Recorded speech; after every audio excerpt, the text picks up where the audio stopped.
So, welcome to the third quarter, October 2025 Lakeland Library Cooperative members meeting. And this theme for this meeting will be the year in review. We tend to do this at the beginning of our new fiscal year and talk about what we did in the last year for our members. So we can go ahead and go to the next slide. We didn't have any library updates that anybody sent in, but if there's anything that changed at your library or you want to share any achievements or programs, feel free to put it in the text and we'd be happy to all take a look at that. We're going to go ahead and move on, and Nikki will be up first.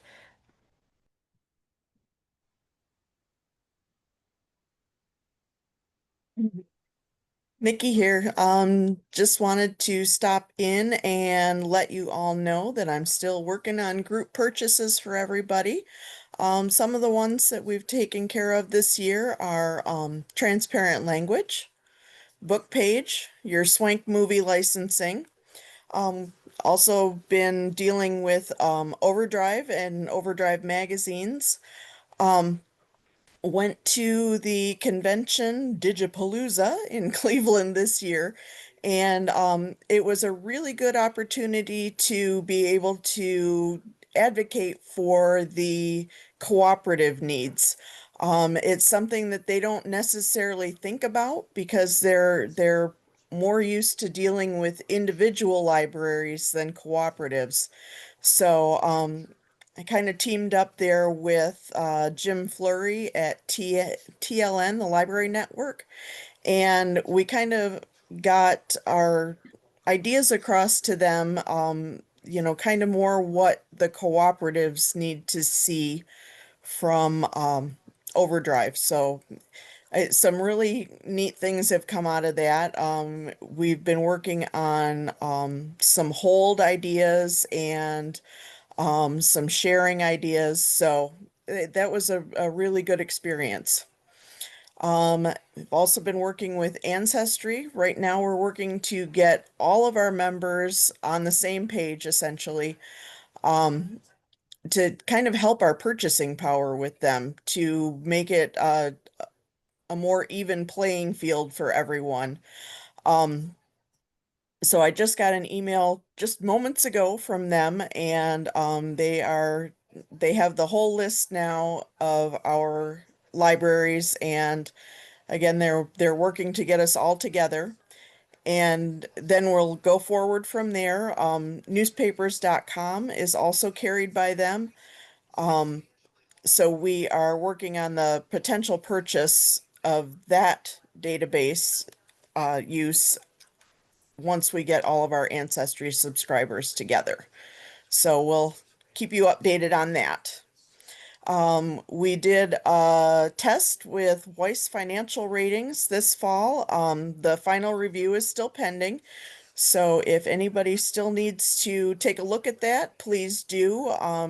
I will send the link out again to the demo and to our purchasing sheet so that you can put your answer yes or no if you're interested. As I said before, it would be huge savings. We can get the whole cooperative in for $250 per library if everyone goes together. So I do need to hear from everybody. So let me know. Thank you. Um, Also, I spoke to Vox Books recently to Library Ideas, who carries those. Um, we're waiting for the fourth quarter sale and we will do a group purchase.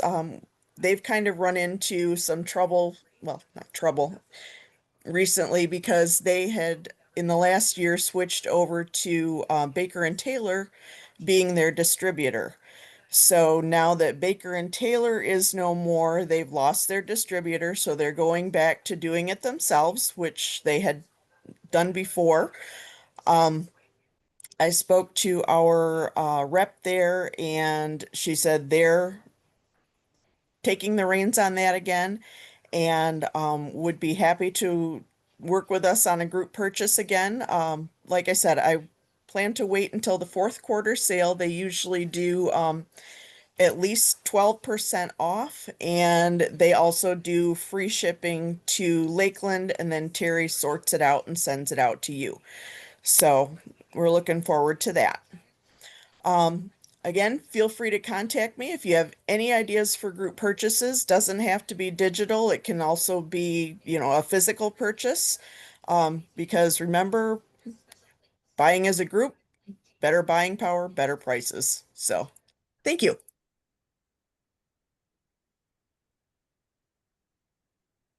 Are there any questions for Nikki on this or anything else?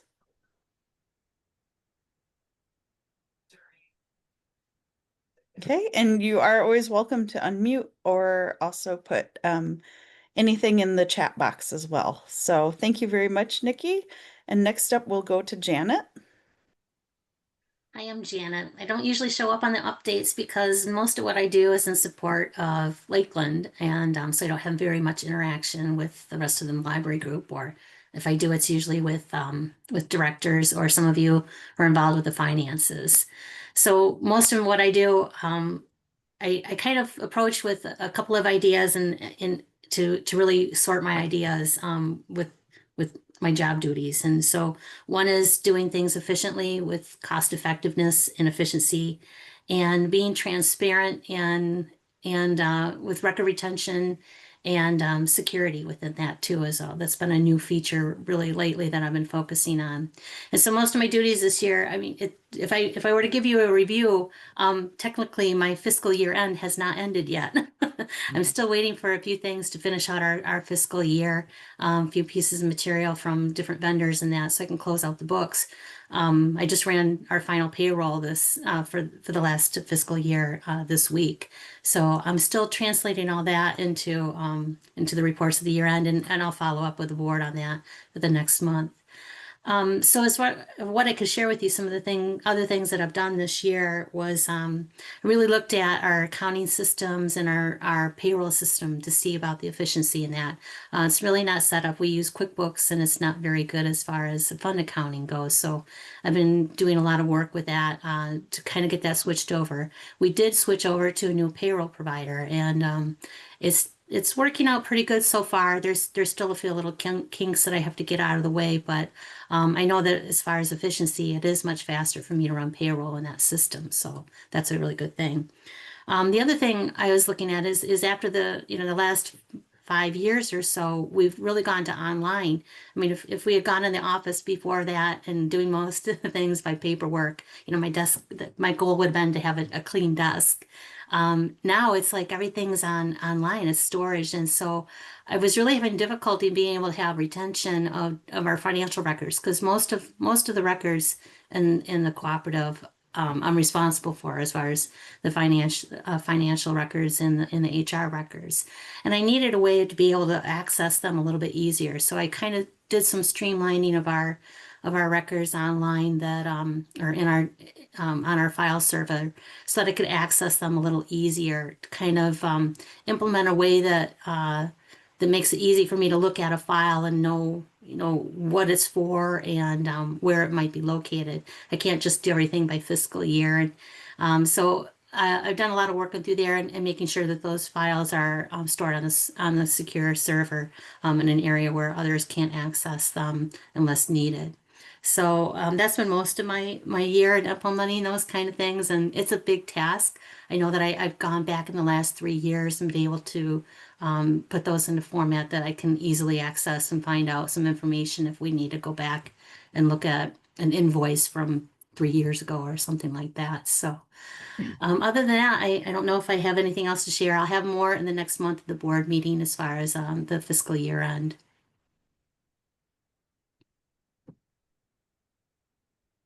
Okay, are there any questions or comments for Janet?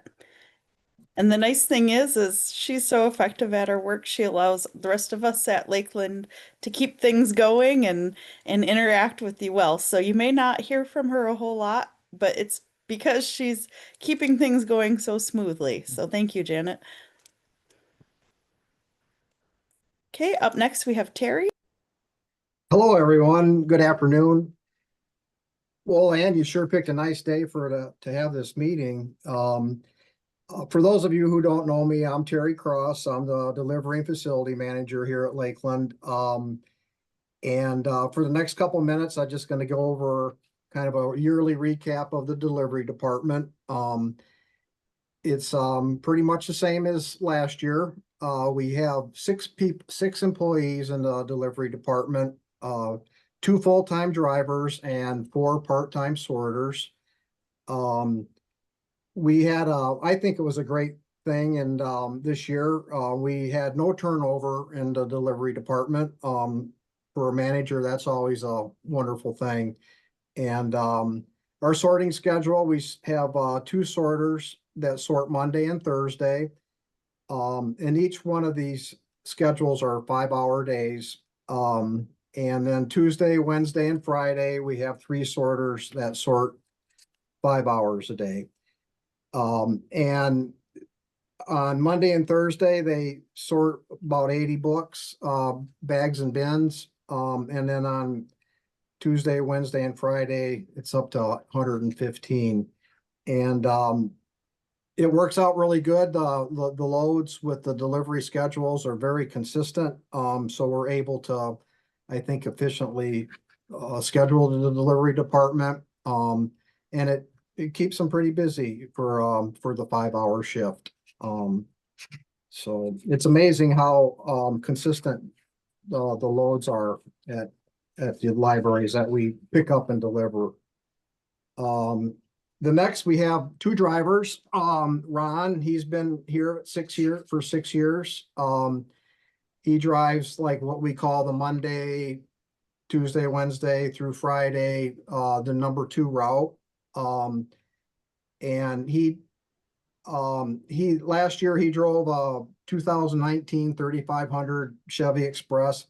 I talk a lot about trucks because that's like our biggest asset that we have. And we spend a lot of time maintaining them and keeping them in good operation. Ron drove about 46,000 miles, 46,500 miles last year. And each route is about between 180 and 220 miles a day. And it's a good 8-hour route. They basically, both of the drivers, it's about a 7-hour route. And then they get back and then it's an hour to unload and load. And then actually I did want to note like our maintenance and repair summary for the trucks. Again, that's kind of where we spend a lot of money in delivery, maintaining the trucks. But we had a really, really good year this last year for both trucks. Maybe it was a little luck. And I would like to think that it's because of we can keep up on the maintenance on them, but usually it can be a lot more than what I've documented on that maintenance and repair summary. Oil changes are a big part of it, but we really were able to escape a lot of major things, major repairs this last year. So that was a good thing. Jeff is the other driver, and he drove about 48,000 miles, 48,779. Jeff's been here for 4 years. Then he drives what we call the number 1 routes. And if you all should have the delivery schedules, and if you don't, just email me and I'll send you one. And again, his truck, it's newer truck. And again, the maintenance was, I think we were very fortunate in that we had low maintenance expense. The sorters and drivers, I put this down like the kind of a summary of the total number of bags and bins sorted and packed and delivered. And this last fiscal year, it was 35,227 bags that we sorted, packed, and loaded onto trucks and delivered. And what's interesting is there's the volume is very, very consistent from year to year. That 10/1/23, it should be to 9/30/24. Um, but within like 1%, the volume differs. So, and it's been that way for a long time. So I think it's very interesting. So, and then basically a recap for the delivery and facility department. We bought some new bags, the gray bags, replenished our inventory. And then the big news for us was that we purchased and received a delivery truck in October this month. And thank you everyone for the new truck. I drove it today and it's really nice. It's just a big difference from a used truck.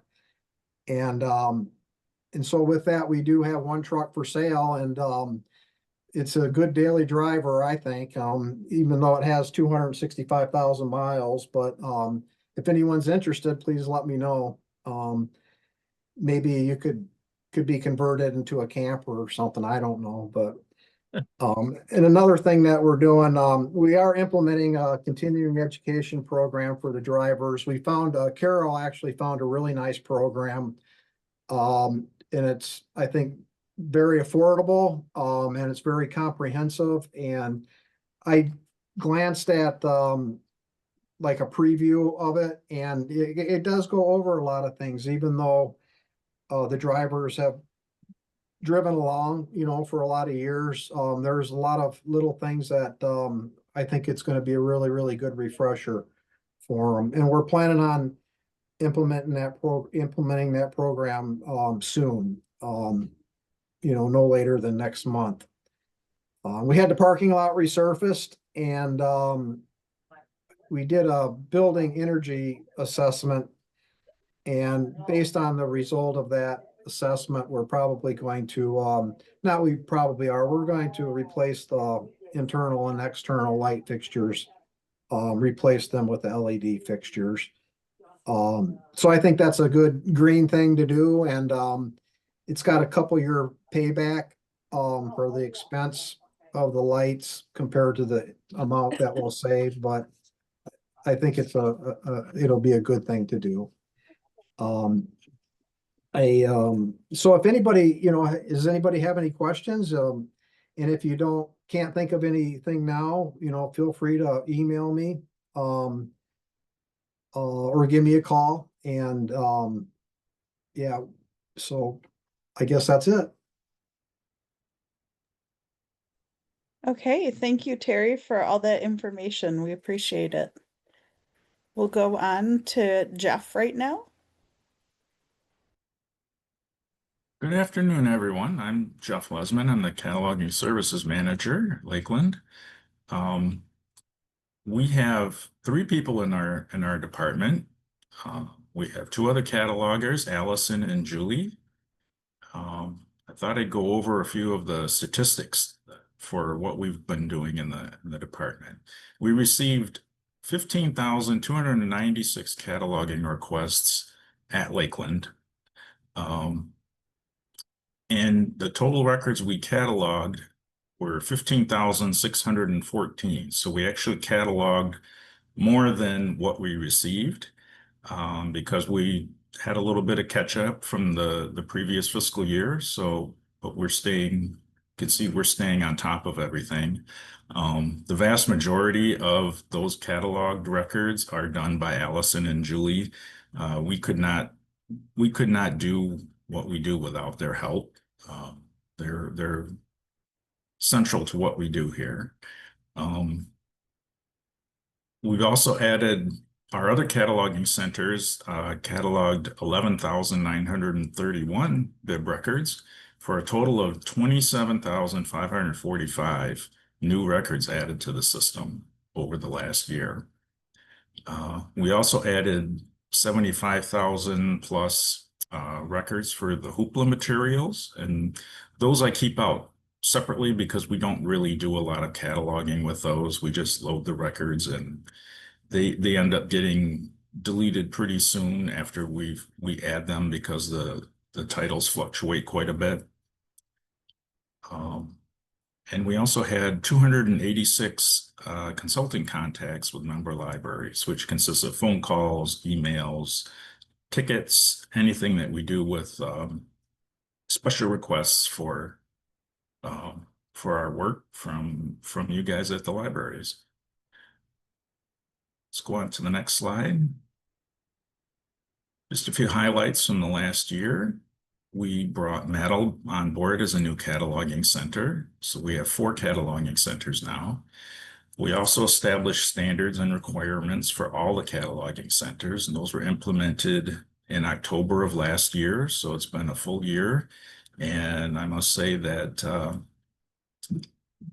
they're working very well. The workload has been distributed pretty evenly between all of the 4 cataloging centers. So I'm very happy with the standards that we've set up, and I'm happy with the work that's been done by all the cataloging centers and the cooperative. One other thing we began doing is regular bi-monthly meetings with all the cataloging centers, just so we can keep in touch and discuss any issues that have come up, answer questions on cataloging and so on and so forth. A couple other things we've done. We helped to bring Layton Township Library up on Hoopla, and we helped transition Mattel over to using the Sierra acquisition system and helped a lot with that as well.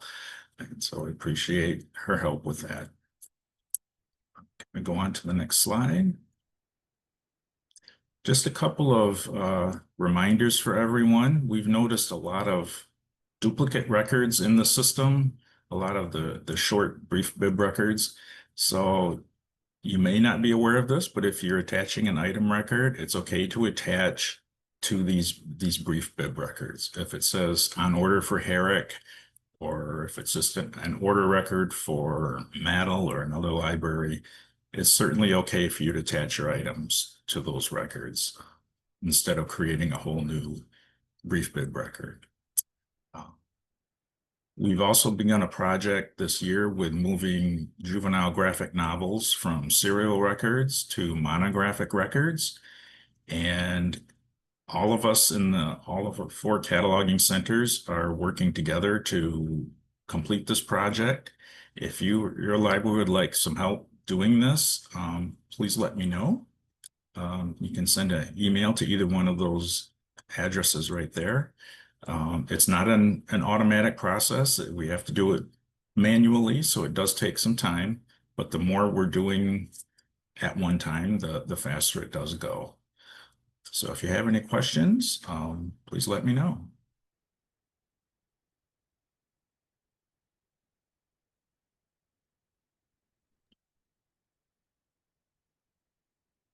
Okay, let's hop to the next slide. Thank you, Jeff. And so I'm up next. This is Anne. I'm the ILS manager. If we can go to the next slide, please. So it's been a pretty busy year here. I just talked about some highlights, but in addition to all these things, of course, I'm doing the day-to-day stuff too to manage Sierra and help members as they're having problems with it or have questions, etc. But some of the extra projects we've been doing, and actually you've been doing, but kind of put it on your plate, I guess, so to speak, is between December and February, there was a big patron notes on the record cleanup where old notes were taken off. In January, we introduced the ILS survey where we asked all members to give input on what works for them in Sierra and what doesn't. We had a great turnout for that. Every library had at least one person respond, and we received 129 responses at all in total. And this is what we've used to form the backbone of the ILS project because some people are saying, they wished we could do some other things that Sierra's not able to do, and we were asked to look at other library software out there too.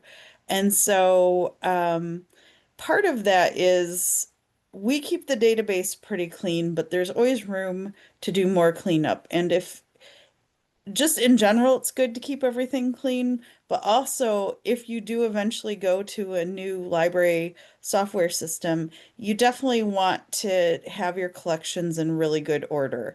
As far as we know, especially among all the members, we've never done an inventory before, throughout the whole cooperative. So we introduced the inventory project in February, and we came up with a kind of novel way of doing it because most of the other ways out there are not very easy, and they're not easy to manage across a whole cooperative.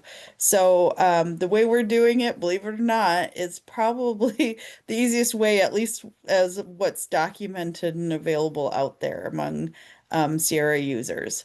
In March, I went to the IUG conference, and that was great because I got to talk to other people in similar positions to mine and shared information and learned things about trouble points in Sierra and brought some of that information back.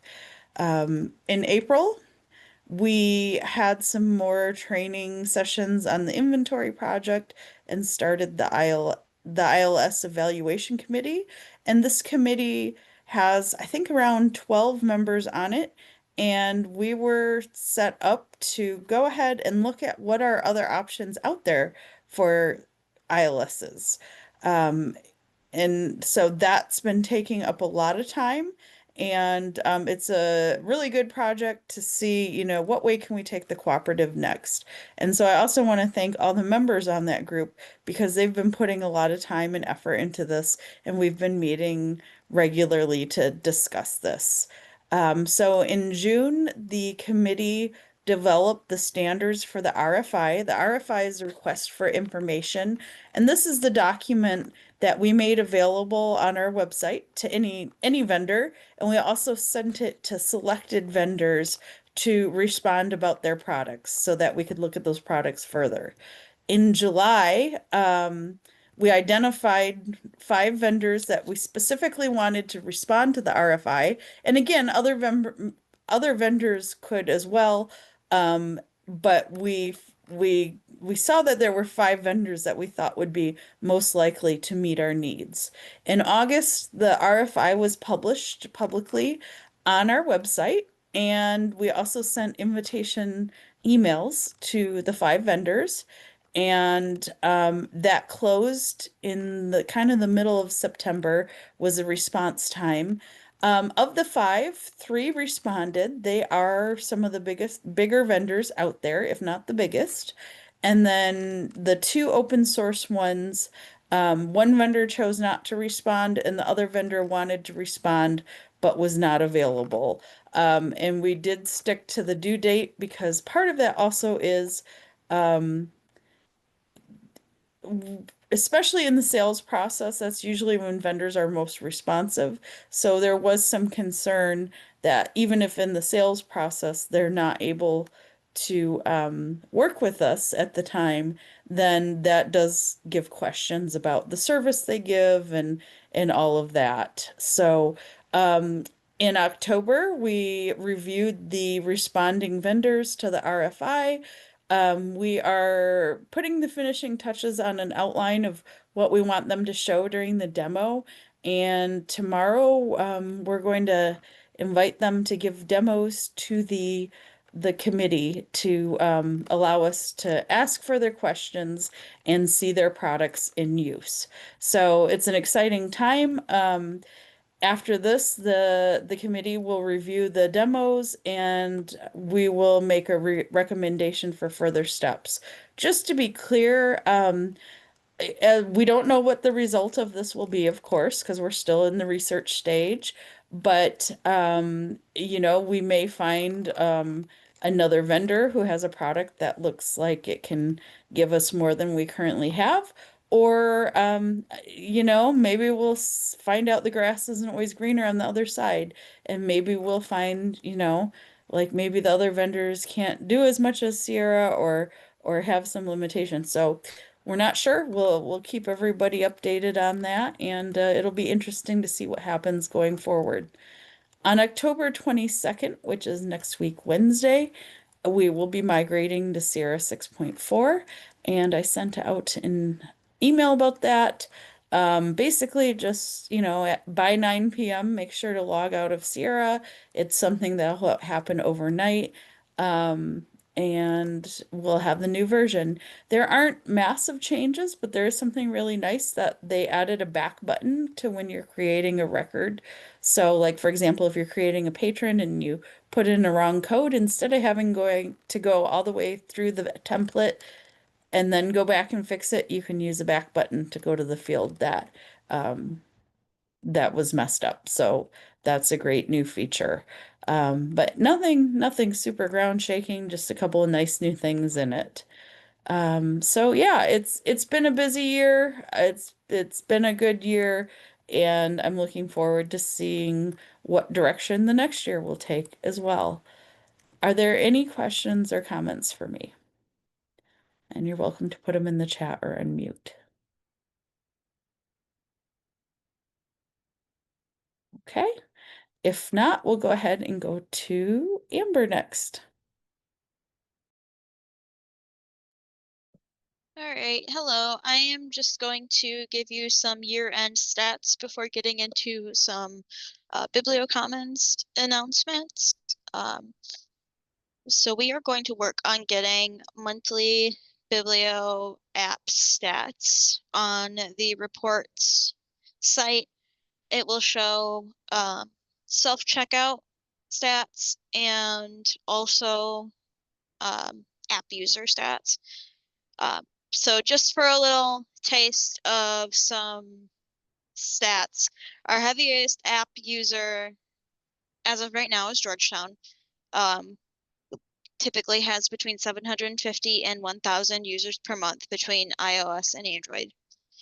And our heaviest self-checkout on the app user is Loudit, and they had over 1,200 items checked out on self-check using the app last month. And then when it comes to Patron Point, in September, we had 1,209 applications, and we had 1,643 successful auto renews last month.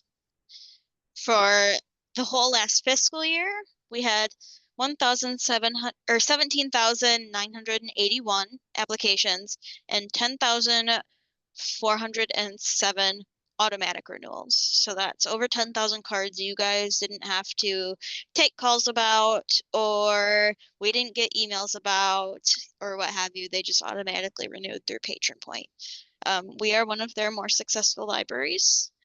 Our auto renew success rate is at about, I think, 76%, which is fine. We don't want it to be 100% because some of them shouldn't be auto renewed. But it's working and it's working well. So for BiblioCommons updates, I'm going to show the Columbus Metropolitan Library. Because we are soon going to be able to work at customizing our home pages with different views of lists, different browsing buttons that can be custom by instance, so by individual library. So if you know your if you know your kids' nonfiction goes out and your mysteries go out, you can spotlight them on the front page because they are seeing a lot of people try to use keyword searches to browse by genre. And then you can also have carousels on your front page to call out events or months or what have you, like a Halloween carousel for this month. We're going to be working on a process for that because I'm going to be doing it. So there will have to be a change form or something, but we'll figure that out as they roll it out. They are also changing the new and on order title screen because right now ours is pretty basic. It looks meh. There's no text. It's just the pictures and the filters are at the top. They're changing it so one, it'll be better for screen readers so that it'll have all of the information about the item, and then it will have the filters on the left just like the regular search does. And it just looks better.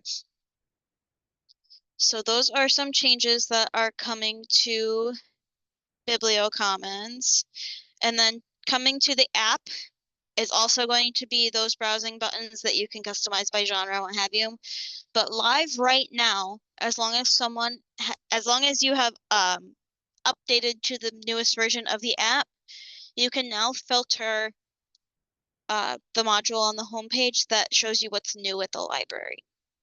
So before it was just every new book, ebook, audiobook, everything that was added to Sierra was being put in that queue. And now there is this filter button under new at the library, and you can go in and customize it to your own tastes. If you want to only show children's items, you can check that and then select the genres, etc., to customize it to your tastes, which is something we've heard some feedback about because there have been some questionable hoopla titles. So before, the only solution was to completely remove the new at the library module, but now they can filter it by audience and genre. So that is live now, as long as you are updated to the newest version of the app. And that is all I have. Okay, up next we have Carol. Good afternoon, everyone. Thanks for attending this. I'm learning a lot, which is a great thing. I have to say that my colleagues at Lakeland, every day we do our best to serve all of you. And I think you can see just how busy and focused we are on that. And it's just a privilege to work with every one of these individuals. It's really been just a highlight for me to be able to come up here and work with everyone, and we all learn from each other and we collaborate. And I didn't do a big fancy slide because I was on vacation last week, but I think our trucks say it well: we lead, we learn, and we lend. And I'm just going to talk a little bit about the things that the others did not mention. And one of those is that we do keep statistics. And in previous years, I used to have contacts with vendors about 8 to 12 per month. And I think this year I had 19 all year because all the other staff members are doing all of that and I don't have to anymore. And they do a much better job than I do. So the other thing that surprised me in my statistics is that I had over 139 long-term phone calls, Zoom calls, etc., with member libraries, and I did 25 in-person visits to libraries, excluding committee meetings and board meetings. I went to 2 board retreats, one at Kent District and one at Grand Rapids, and I did training at, I think, about 12 different libraries, either strategic planning or board development, intellectual freedom, things like that. So if your library is interested in that, just let me know. In the last 2 years, we've done 13 strategic plans at libraries, 9 this year. 6 are complete, 4 are in the writing stage. 1 has just started, and I believe my math is right, and 2 are in the survey stage. So I'm helping libraries with their strategic plans, and we just updated the Lakeland strategic plan as well. We are updating our policies on both the ILS side and on the administrative side. So Janet and I are working on a lot of the financial policies. And we also have created a succession plan, and that will be reviewed by the board in November. We redid the budget again this year to try to be as efficient, as Janet said, as possible. And Ann said it well: we would be lost without Janet, we would be lost without Terry, we would be lost without Amber, because we all, and Jeff and Ann, because we all serve a function. We don't have a lot of cross training because of what we do, but we do collaborate on a weekly basis at meetings every Tuesday at 10 o'clock. Sometimes Janet and Terry attend, sometimes they don't, but we get a lot done at those meetings. And as many of you know, we were very, very fortunate that the Township of Georgetown moved to a different computer consultant, and we were able to get Nick Heimler. So he comes on Tuesdays and works for us a full 8 hours a week plus some. And he has made some great inroads, updated our firewall, keeps our laptops up to date, purchased new laptops, new switches, and a number of other things. So that if Nikki had not told me that he was available, I don't know what we would have done. So that was one of those serendipitous things that he has been although he is not an employee, he is a real great addition to our team as well. I also went to the MLA conference in Traverse City last year. We'd go to advocacy every day. I think we advocate every day, but we went to advocacy day in April, and many of you were there. And it's one of the reasons I think our state aid has at least remained constant, if not increased, and extra money was put in this year in case the Melcat funding at the federal level goes away, is because of the inroads we have made in advocating in Lansing in April. And that's because of all of you. It is really a delight for me to kind of go whole coat, sit in the back and watch all of you do your magic and educate these legislators as to what libraries do. So I want to thank you all for that. I was also a part of the post-pandemic public library cohort from the University of Michigan. And I also went to a couple of meetings in Lowell for the Lowell School Board to help support Christine Beechler, who has been absolutely harassed by a citizen that doesn't even live in Lowell, but her children go to the Lowell schools. And this was a subject even of an art prize entry as well. So I went to lend my support on that. So I try to advocate where we can. I'm also helping the Suburban Library Cooperative hire a new director. I am doing that free of charge.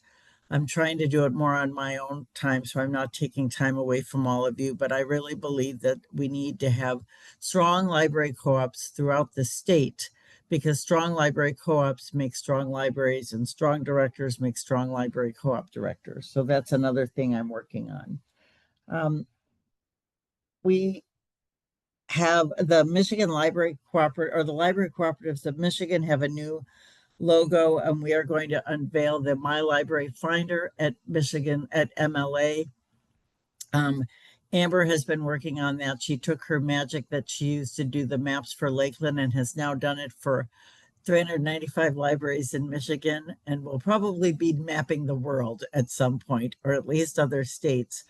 She also has that as a side hustle, because she did the work for Lakeland on Lakeland time, but we didn't feel like she could do that work for the rest of the state on Lakeland time. So the Library Cooperative of Michigan is providing her with a little stipend to do that. So if you're at MLA, you'll come to the Library Cooperative of Michigan booth, and you will be able to see this marvelous way that citizens can go to a website and actually find where they can get their library card. They put their address in, and it will tell them that they're a Grand Rapids patron or an Allendale patron or a Port Austin patron, wherever they are.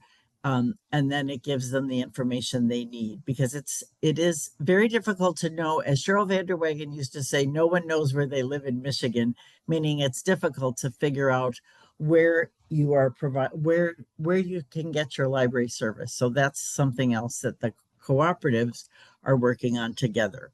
Do you want to show them? No, we're going to make them come to MLA, but thank you.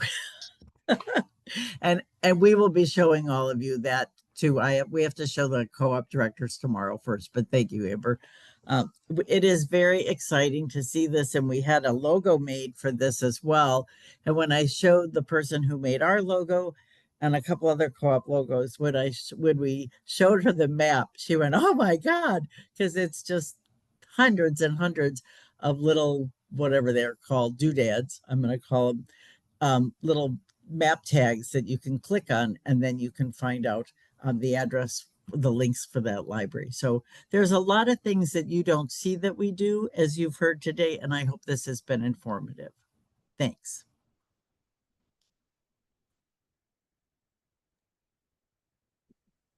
Okay, so we will, that's it from us from this part. You're welcome to again unmute if there's anything that came up that was a question or comment you had, you can put it in the chat box. And since I'm notorious for doing this, I think of things after my turn. So I think we have about 7 libraries who've completed their inventory so far that have let me know. So that's fantastic. There are some things to do at the end of inventory. Just the SOP, which is the document that tells you how to do it, is on the training hub on our website. If you have questions, let me know. And sometimes what I'll do is I'll go and run a create list on the whole collection again for your library just to see if we missed anything, and then you can run your last list. If you haven't started yet, you might want to start thinking about that.